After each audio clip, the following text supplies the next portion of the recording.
ನಮಸ್ಕಾರ. ಕರ್ನಾಟಕದ 6.25 ಕೋಟಿ ಜನಕ್ಕೆ ಆಸಿಫ್ ಸೇಠ್ ಅವರದ ನಮಸ್ಕಾರಗಳು.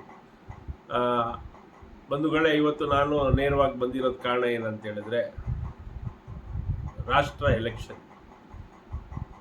ಈ ಎಲೆಕ್ಷನ್ನಲ್ಲಿ ನಮಗೆ ಏನು ನೋಡಬೇಕು, ಏನು ಮಾಡಬೇಕಂತ ಎಲ್ಲರಿಗೂ ಕನ್ಫ್ಯೂಸ್ ಆಗಿರ್ತದೆ. ಯಾಕಂದರೆ ಸೋಷಿಯಲ್ ಮೀಡಿಯಾದಲ್ಲಿ, ವಾಟ್ಸಪ್ ಯೂನಿವರ್ಸಿಟಿಯಲ್ಲಿ ಫುಲ್ಲು ಮಂಗ ಮಾಡಿಬಿಟ್ಟಿದ್ದಾರೆ. ನನ್ನ ಒಂದು ಅಭಿಪ್ರಾಯ ಏನಿದೆ ಅಂತ ಹೇಳಿದ್ರೆ, ಈ ಕೊರೋನಾ ಕಾಲದಲ್ಲಿ ಎಲ್ಲರ ಮನೆಯಲ್ಲಿ ಸಾವಾಗಿದೆ. ಅಂಥ ಟೈಮಲ್ಲಿ ನಮ್ಮ ಸರ್ಕಾರ ನಮಗೇನು ಮಾಡಿತ್ತು? ಆಕ್ಸಿಜನ್ ಕೊಡ್ತಾ, ಬೆಡ್ ಕೊಡ್ತಾ, ಹಾಸ್ಪಿಟ್ಲಲ್ಲಿ ನಮಗೆ ವ್ಯವಸ್ಥೆ ಆಯಿತಾ? ನಮ್ಮ ಕಣ್ಣಾರೆ ನಮ್ಮ ಸಿಸ್ಟರ್ ಆಗಲಿ, ಮದರ್ ಆಗಲಿ, ಬ್ರದರ್ಸ್ ಆಗಲಿ, ಎಲ್ಲರೂ ನಮ್ಮ ಕಣ್ಣು ಮುಂದೆನೇ ತೀರ್ಕೊಂಡು. ಅಂಥ ಟೈಮಲ್ಲಿ ಒಂದು ಸರ್ಕಾರ ಏನು ಮಾಡಿಲ್ಲ ಅಂತ ಹೇಳಿದ್ರೆ ಅರ್ಥ ಮಾಡ್ಕೋಬೇಕು. ನಾವು ಹಿಂದೂ ಆಗಲಿ, ಮುಸಲ್ಮಾನರಾಗಲಿ, ಕ್ರಿಶ್ಚಿಯನ್ ಆಗಲಿ, ಅದು ನಮ್ಮ ಪರ್ಸನಲ್ ಅಭಿಪ್ರಾಯ ಮತ್ತು ಪರ್ಸನಲ್ ಇರ್ತಕ್ಕಂಥ ಒಂದು ಭಾವನೆ, ನಂಬಿಕೆ.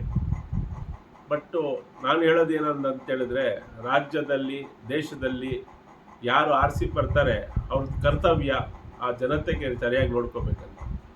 ನಮ್ಮ ಮೋದಿ ಅವರಿಗೆ ನಾವು 10 ವರ್ಷ ಅವಕಾಶ ಕೊಟ್ಟಿದ್ದೀವಿ.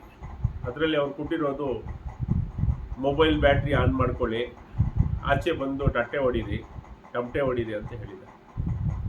ಅದೇ ವ್ಯವಸ್ಥೆಯಲ್ಲಿ ಒಂದು ಆಕ್ಸಿಜನ್ ಕೊರತೆಯಿಂದ ಎಷ್ಟೊಂದು ಜನ ತಿರ್ಕೊಂಬಿಟ್ರು. ಅದರಲ್ಲಿ ನನ್ನ ಮನೆಯಲ್ಲಿ 2 ತಿರ್ಕೊಂಬಿಟ್ರು. ನಮ್ಮ ಅಕ್ಕನೂ ತಿರ್ಕೊಂಬಿಟ್ರು, ನಮ್ಮ ಅಣ್ಣನೂ ತಿರ್ಕೊಂಬಿಟ್ರು.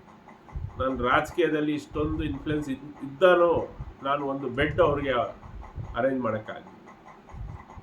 ನನ್ನ ಒಂದು ನಿಮ್ಮಲ್ಲಿ ಮನವಿ ಏನಂತ ಹೇಳಿದ್ರೆ, ನೀವು ಈ ಸಲ ಬದಲಾವಣೆ ತನ್ನಿ. ಅವ್ರಿಗೆ 10 ವರ್ಷ ಕೊಟ್ಟಿದ್ದೀರಾ. ಒಂದು ಅನ್ಎಜುಕೇಟೆಡ್ ಪ್ರಧಾನಮಂತ್ರಿಗೆ 10 ವರ್ಷ ಕೊಟ್ಟಿದ್ದೀರಾ. ಒಂದು ಎಜುಕೇಟೆಡ್ ರಾಹುಲ್ ಗಾಂಧಿಗೆ ಅವಕಾಶ ಕೊಡಿ.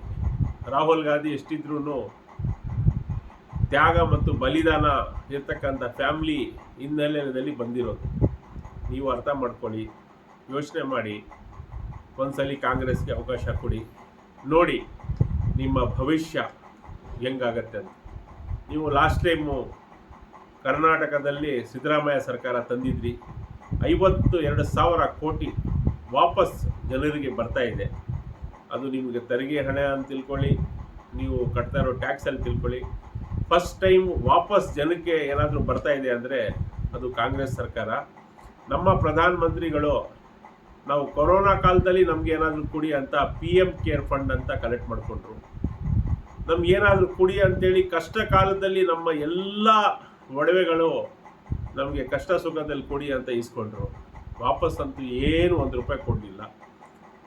ಇಡೀ ಜಗತ್ತಲ್ಲಿ ಸಾಲ ಮಾಡಿರೋದು 2,15 ಲಕ್ಷ ಕೋಟಿ. 215 ಲಕ್ಷ ಕೋಟಿ ಅನ್ನು ಸಾಲ ಮಾಡಿದ್ದಾರೆ. ನಿಮಗೆಲ್ಲ ಗೊತ್ತಿದೆ. ಈ ಸಾಲದಿಂದ ನಾವು ಬರೋ ಒಂದು 10 ವರ್ಷದಲ್ಲಿ ಒಬ್ಬೊಬ್ಬ 25,000 ಸಾಲ ಅಂತ ನಮ್ಮ ಮೇಲೆ ಭಾರ ಬೀಳುತ್ತೆ. ನೀವೆಲ್ಲ ಅರ್ಥ ಮಾಡ್ಕೊಳ್ಳಿ. 10 ವರ್ಷ ಕೊಟ್ಟಿದ್ದೀರಾ, ಈಗ ಬದಲಾವಣೆ ತನ್ನಿ. ನೋಡಿ, ಸಿದ್ದರಾಮಯ್ಯ ಅವರು 52,000 ಕೋಟಿ ಕೊಟ್ಟಿದ್ದಾರೆ. ಆಮೇಲೆ ರಾಹುಲ್ ಗಾಂಧಿ ಪ್ರಾಮಿಸ್ ಮಾಡಿದ್ದಾರೆ, ಎಲ್ಲ ಒಂದು ಹೆಣ್ಮಕ್ಳಿಗೆ ಮನೆಯಲ್ಲಿ ಇರ್ತಕ್ಕಂಥ ದೊಡ್ಡವ್ರಿಗೆ ಒಂದು ಮನೆಯಲ್ಲಿ 1 ಲಕ್ಷ ರೂಪಾಯಿ ವರ್ಷಕ್ಕೆ ಕೊಡ್ತೀವಿ ಅಂತ ಹೇಳಿದ್ದಾರೆ. ಮನೆಯಲ್ಲಿ ಯಾರು ಮೇನ್ ಇರ್ತಾರೆ ಹೆಣ್ಮಕ್ಳಿಗೆ, ಅವ್ರಿಗೆ ಅಟ್ಲೀಸ್ಟು ನಮ್ಮ ಹೆಣ್ಮಕ್ಳಿಗೆ ಕೈ ತುಂಬ ದುಡ್ಡು ಬಂದರೆ ಸಂತೋಷ ಅಲ್ವಾ? ಸ್ವಲ್ಪ ಯೋಚನೆ ಮಾಡಿ. ನನ್ನ ಮಾತನ್ನು ನೀವು ಗಮನ ಕೊಟ್ಟು ಕೇಳಿ. ಮೋದಿ ಅವರು ನಮಗೇನಾದರೂ ಕೊಟ್ಟಿದ್ದಾರೆ ಅಂದರೆ ಏನೂ ಕೊಡಲಿಲ್ಲ. ಬರೀ ಅವ್ರು ಏನು ಮಾಡ್ತಾರೆ, ಇಲ್ಲಿಂದ ಅಲ್ಲಿ ಹೋಗ್ತಾರೆ, ಅಲ್ಲಿಂದ ಅಲ್ಲಿ ಹೋಗ್ತಾರೆ, ಬರೀ ಡ್ರಾಮಾ ಮಾಡ್ತಾ ಇದ್ದಾರೆ. 10 ವರ್ಷ ಅವಕಾಶ ಕೊಟ್ಟಿದ್ದಾರೆ ಅವ್ರಿಗೆ. ಈ ಸಲ ರಾಹುಲ್ ಗಾಂಧಿಗೆ, ಕಾಂಗ್ರೆಸ್ ಪಕ್ಷಕ್ಕೆ ಅವಕಾಶ ಕೊಡಬೇಕಂತ ನಿಮ್ಮಲ್ಲಿ ಕಳಕಳಿ ಮನವಿ ಮಾಡ್ತಾ ಇದ್ದೀವಿ. ಜೈ ಹಿಂದ್, ಜೈ ಕರ್ನಾಟಕ.